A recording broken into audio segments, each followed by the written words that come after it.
और यही कारण है कि मकर संक्रांति को साल का सबसे गहरा, सबसे प्रभावशाली और सबसे निर्णायक दिन माना गया है।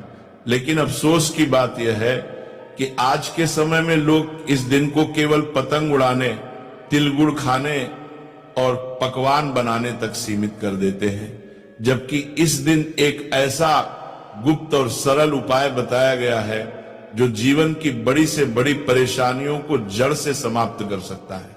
दोस्तों, आज मैं आपको उसी उपाय के बारे में बताने जा रहा हूं। ये उपाय सुनने में बहुत छोटा लगेगा, इतना छोटा कि कई लोग इसे नजरअंदाज कर देंगे, लेकिन याद रखिए, शास्त्रों में कहा गया है कि कभी कभी सबसे छोटे उपाय ही सबसे बड़े परिणाम देते हैं।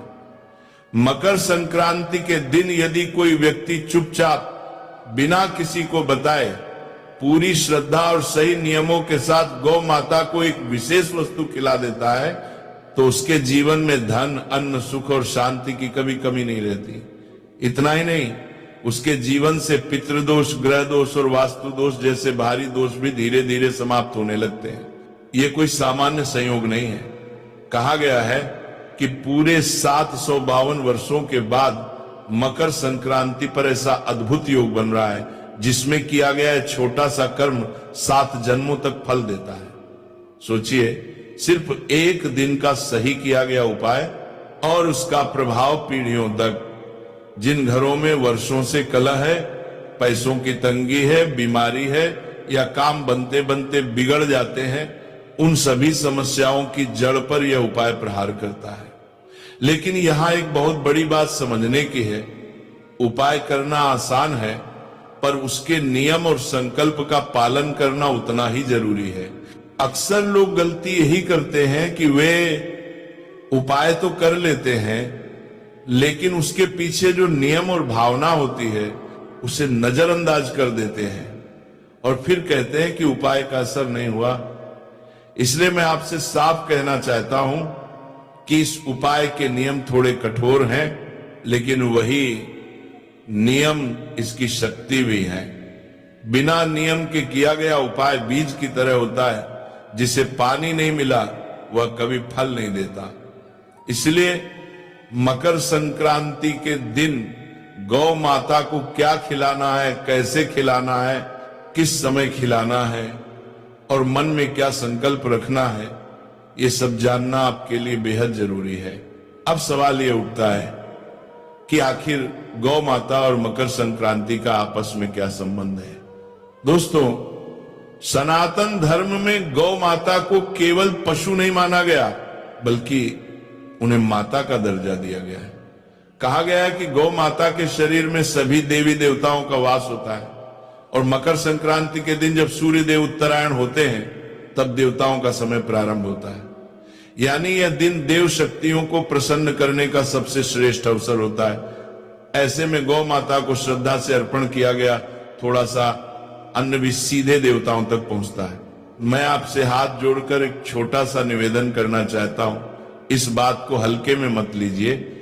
मकर संक्रांति साल में केवल एक बार आती है, ये कोई रोज मिलने वाला अवसर नहीं है।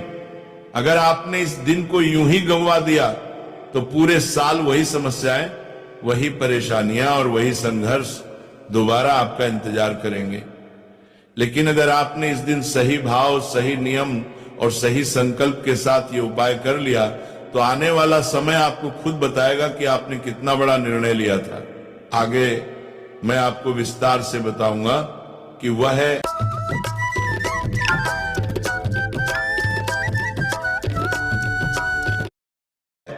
गुप्त वस्तु क्या है जो गौ माता को खिलाई जाती है, इसके नियम क्या हैं, किन सावधानियों का पालन करना जरूरी है और यह उपाय किन किन रास्तों से आपके जीवन में धन, सुख और शांति लेकर आता है। इसलिए इस बात को अंत तक ध्यान से सुनना और समझना बहुत जरूरी है, क्योंकि यह जानकारी केवल जानने के लिए नहीं बल्कि जीवन बदलने के लिए है। क्योंकि मकर संक्रांति सिर्फ एक साधारण दिन नहीं है। इसी दिन सूर्य की चाल बदलती है। एक इसी दिन प्रकृति का एक नया हिसाब शुरू होता है। जी हाँ, दोस्तों देखिए, प्राचीन काल में पुराने समय के लोग इसे बहुत गंभीरता से लेते थे, क्योंकि उन्हें पता था कि इस दिन की गई छोटी सी गलती पूरे साल पर भारी पड़ सकती है।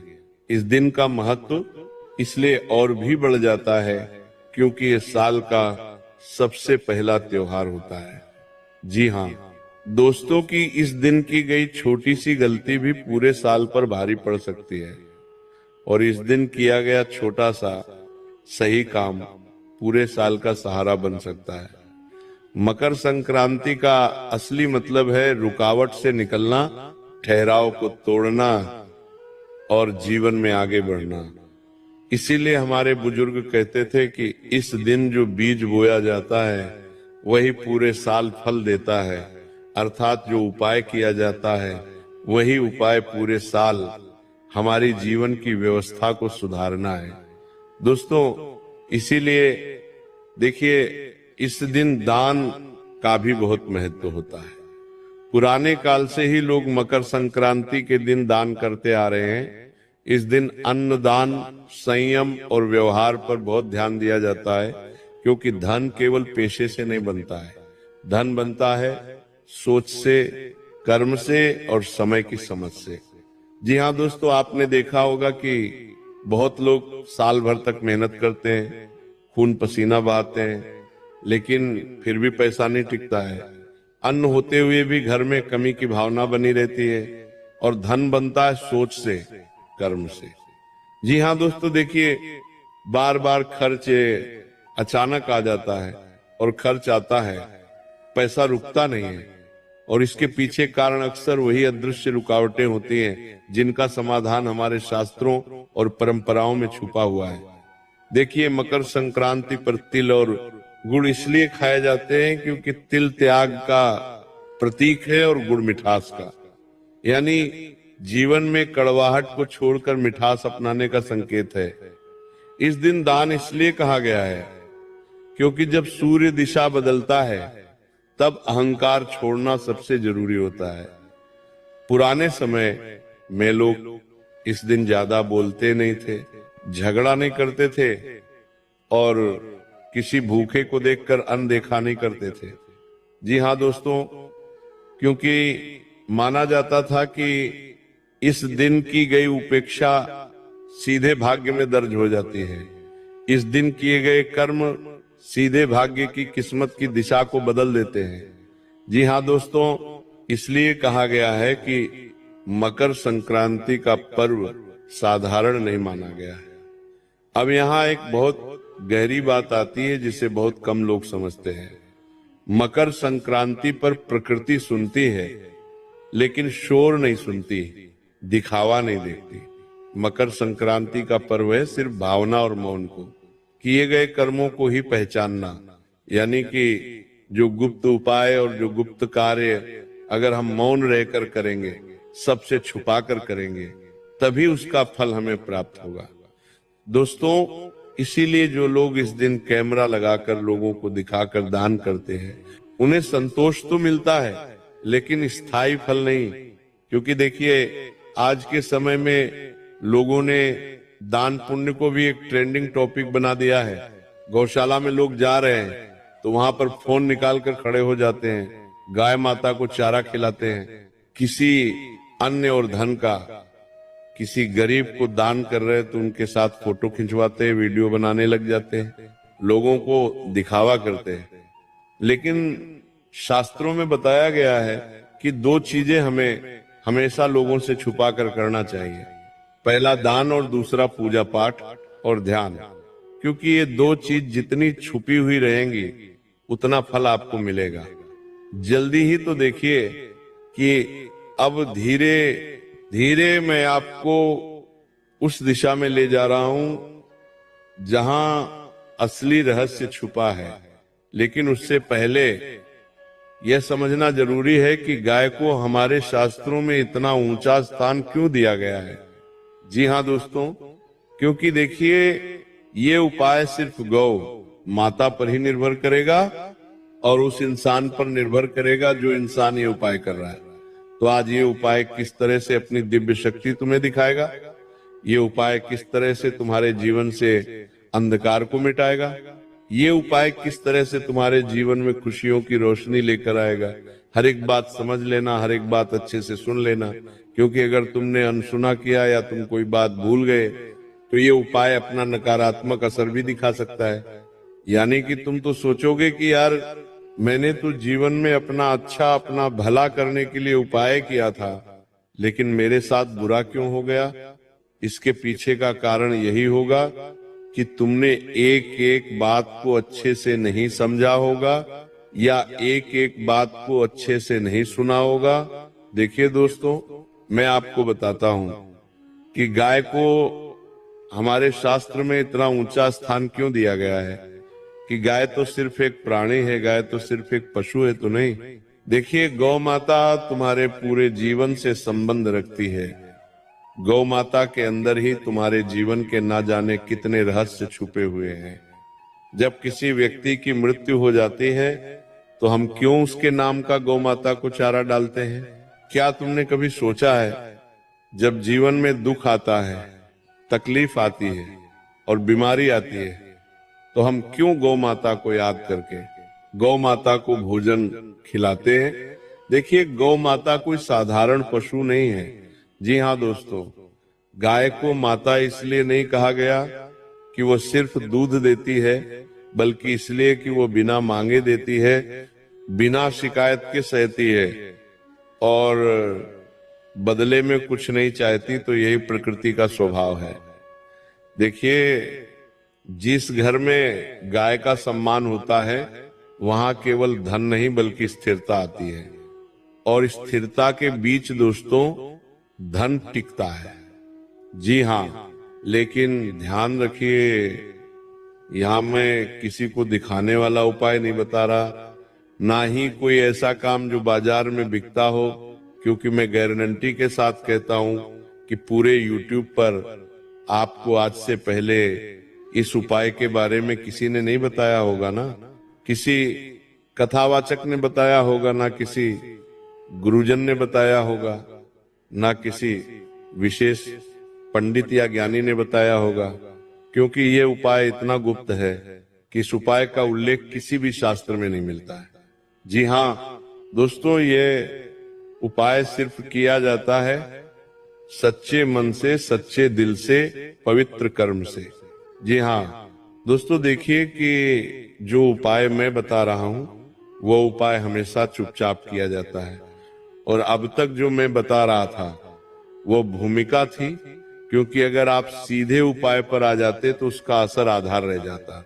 अब ध्यान से सुनिए, क्योंकि यहां से बात गुप्त हो जाती है और यहीं से इस उपाय का असली महत्व और इस उपाय की असली प्रक्रिया शुरू होती है।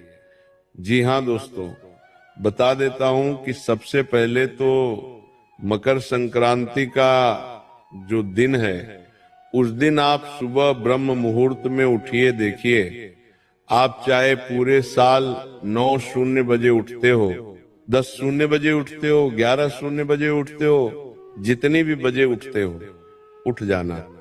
लेकिन मकर संक्रांति के दिन तुम्हें ब्रह्म मुहूर्त में उठना है। और मैं ये नहीं कह रहा हूं कि ब्रह्म मुहूर्त में उठते ही ठंडे पानी से नहा लो, नहीं। ध्यान से सुनिए जो बात मैं आपको बता रहा हूं कि मकर संक्रांति के दिन सुबह ब्रह्म मुहूर्त में उठकर स्नान कीजिए। स्नान करने के बाद आपको सबसे पहले इस चीज का ध्यान रखना है कि जितना ज्यादा हो सके मौन रहने की कोशिश करें। किसी से ज्यादा बातचीत ना करें, किसी से ज्यादा आप अपने भावना रखें। सिर्फ अपने मन में आप भगवान का स्मरण करें और भगवान का नाम लेते रहें या नाम जप करते रहें। देखिए, उठने के बाद मोबाइल भी नहीं देखना है और मन को शांत रखकर ये भावना रखें कि आज मैं कुछ ठीक करने जा रहा हूं, मांगने नहीं। क्योंकि इस उपाय का मूल उद्देश्य यही है कि ये तुम्हारे जीवन को एक नई दिशा की ओर लेकर जाएगा। जो चीजें तुम्हारे जीवन में बिगड़ी हुई है, उन चीजों को ये उपाय सुधारेगा। जी हाँ दोस्तों, देखिए, मन में आपको यही भावना रखनी है कि आज मैं कुछ ठीक करने जा रहा हूं, मांगने नहीं जा रहा हूं। इसके बाद गाय के लिए जो चीज बनाई जाती है वो देखने में बहुत साधारण होती है, इसीलिए लोग इसे हल्के में ले लेते हैं, लेकिन यही इसकी ताकत है। देखिए, जो चीज मैं बता रहा हूं वो चीज बहुत साधारण है, और उस चीज के बारे में आपको आज से पहले किसी ने नहीं बताया होगा।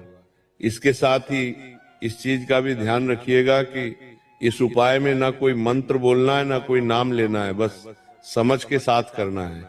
और गाय को जो खिलाया जाता है वह है थोड़े से सफेद तिल।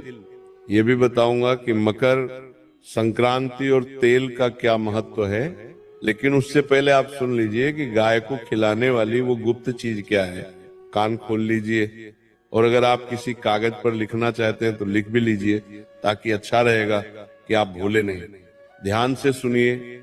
आपको थोड़े से सफेद तिल लेने हैं, थोड़े से काले तिल लेने हैं, थोड़ा सा गुड़ का चूर्ण लेना है, और ध्यान रखें टुकड़ा नहीं, आपको चूर्ण लेना है। यानी कि अगर आपके घर में गुड़ है तो उस गुड़ को आप पीस लें।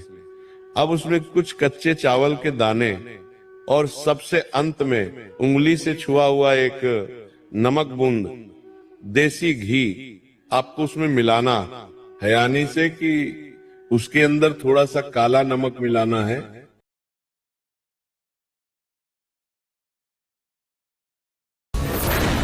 इस गांव में है कोई मुझसे? थोड़ा सा सेंधा नमक मिलाना है, और गाय का शुद्ध पवित्र एक चुटकी घी उसके अंदर मिलाना है। अब यहाँ एक बहुत गुप्त है कि सेंधा नमक जो मिलाया जाता है तो वो नमक साधारण नहीं होता है, और ये भी ध्यान रखिएगा कि आप गलती से कहीं साधारण नमक मत मिला देना। उसमें थोड़ा सा सेंधा नमक मिलाना और थोड़ा सा काला नमक मिलाना। देखिए, ये सब किसी थाली में सजा कर नहीं, बल्कि सीधे हाथ में लेकर गाय को खिलाना है। अगर आप अपनी हथेली में रखकर गाय को खिलाओगे और गाय ने अपनी जीभ से तुम्हारी हथेली को स्पर्श कर लिया, आपकी बात करने तुम्हारी बनानी नहीं, तलवार में हथेली करना, तो समझ जाना कि साक्षात माता ने तुम्हारे सारे कष्टों को अपने अंदर समाहित कर लिया है। क्योंकि देखिए, आपको मैं बता देता हूं कि ये सब चीजें अगर आप थाली में रखकर गौ माता को अर्पित करेंगे तो उतना जल्दी असर नहीं होगा। सीधे हाथ में लेकर गाय को खिलाना है। उसके बाद ध्यान रहे, ये उपाय आप कर ले तो किसी को बताना नहीं है, ना किसी को दिखाना है। और सबसे जरूरी बात, खिलाते समय कोई इच्छा नहीं बोलनी है। बिल्कुल खाली मन रखना है, शांत मन रखना है मन में किसी के प्रति। ना तो नकारात्मक भाव उत्पन्न हो, ना किसी के प्रति हम गलत सोचे, ना किसी के प्रति अच्छा सोचे। खाली मन रखना है। कोई भी आपको अपनी इच्छाएं नहीं बोलनी है। जी हाँ, बस मन में ये भावना रखना है कि जो होगा सही होगा, और जो आप माता मेरे लिए करेगी उसी में मेरी खुशी होगी। इतना बोलना है। और बता देता हूं कि अगर इसे गाय थोड़ा सा भी खा लेती है, अर्पित कर लेती है, तो समझ लीजिएगा कि संकेत मिल गया है। इसके बाद पूरे साल एक नियम अपने आप लग जाता है। आप अन्न का अपमान नहीं करेंगे। इस उपाय को करने के बाद 3 से 4 नियम है जो मैं बता रहा हूं। अन्न का अपमान नहीं करेंगे, क्योंकि अन्न किससे संबंध रखता है? मां अन्नपूर्णा से। अन्न का अपमान करोगे तो आप सीधा मां अन्नपूर्णा का अपमान करोगे। दूसरी चीज है दोस्तों कि खाने को व्यर्थ नहीं फेंकेंगे, और महीने में कम से कम एक बार किसी जानवर या किसी पक्षी के लिए चुपचाप आप कुछ खाने का रख देंगे बिना किसी को बताए। देखिए, इतना तो आप कर ही सकते हैं। हर इंसान रोज दान पुण्य तो करता ही है। तो मैं आपको कह रहा हूं कि भले आप रोज मत करना, लेकिन हर महीने आप पशु या पक्षी के लिए कुछ खाने का जरूर रख देना। क्योंकि आपको ध्यान रखना चाहिए कि कुछ भी उपाय अगर हम करते हैं तो वह उपाय तभी फल देगा जब हम उस उपाय में अपना थोड़ा सा मन, थोड़ा सा तन और थोड़ा सा धन समर्पण करेंगे। तो जी हाँ दोस्तों, बता देता हूं कि यही इस उपाय की पूरी श्रृंखला है। ये कोई चमत्कार नहीं बल्कि संतुलन है। और जब संतुलन बनता है तो अन्न और धन अपने आप रास्ता ढूंढ लेते हैं। तो यही कारण है कि पुराने लोग बिना ज्यादा कमाई भी कभी खाली नहीं रहते थे। मकर संक्रांति का यही असली रहस्य है। कम बोलो, सही करो और समय पर करो। जो इस बात को समझ गया उसके घर में कमी शब्द धीरे धीरे खुद ही निकल जाता है। जी हाँ दोस्तों, देखिए मकर संक्रांति के दिन अगर आप इस उपाय को करेंगे तो ये उपाय आपको बहुत जल्दी लाभ देगा। और उस लाभ की सीमा भी ये उपाय तय करेगा कि कितनी मात्रा में देना है और कैसे देना है। इसके बाद देखिए मैं आपको बताता हूं कि ये उपाय किस तरह अपना असर दिखाएगा। देखिए दोस्तों, मैं ये नहीं कह रहा हूं कि इस उपाय को करने के बाद तुम रातों रात करोड़पति बन जाओगे, अरबपति बन जाओगे, तुम्हारी लॉटरी लग जाएगी। नहीं, देखिए ये उपाय रातों रात करोड़पति बनने का नहीं है, बल्कि इसका असर वहां दिखता है जहां असली परेशानी होती है।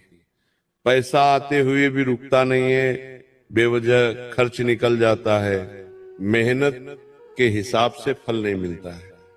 यानी कि जितनी भाग दौड़ हम जीवन में करते हैं, जितनी मेहनत करते हैं, जितना पसीना बहाते हैं, उसके अनुसार हमें फल नहीं मिलता है।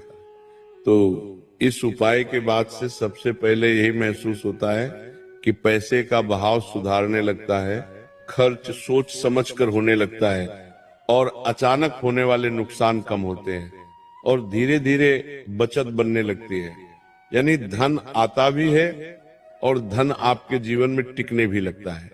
साथ ही दोस्तों देखिए कि अगर मैं बात करूं कि इस उपाय से आपके घर परिवार में क्या असर होगा, तो देखिए घर और परिवार के मामले में इसका बहुत गहरा असर होता है। क्योंकि धन की कमी पहले मन में अशांति आती लाती है और इस उपाय के बाद घर का माहौल धीरे धीरे को यह भी अनुभव किए है कि विवाह होने के योग जरूर बढ़ाता है, जिससे संबंध बहुत मजबूत होते हैं। जी हाँ दोस्तों, देखिए मानसिक स्थिति और आत्मविश्वास